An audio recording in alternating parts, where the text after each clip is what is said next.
And now Shoaib is back to playing football with his friends. But just a short time ago, he was in the hands of gunmen, being forcibly marched through the Nigerian forest.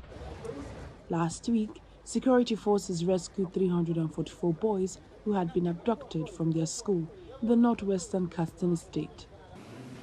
They had been held for 6 days, during which Shoaib says the kidnappers would not speak to their captives except for when they fired their guns in the air and said Allah is great. We were seated until the daylight faded. Then they started shooting guns in the air. One of them came and stood in front of us and said, "Let's move."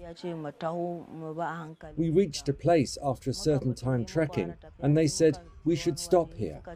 They said, "Even if you tried to escape, or we allowed you to run, you will go nowhere. Rather, you will die in the forest." According to the 16-year-old, the students received little food, sometimes resorting to eating leaves and drinking from pools of water in the forest.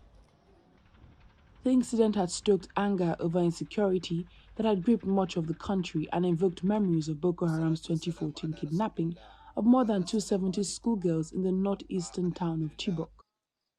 Shoaib's father says he won't send his son back to the government science school until the government does something.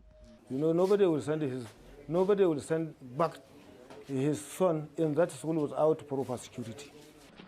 As for Shoaib, he says he's just happy to be back and playing with his friends.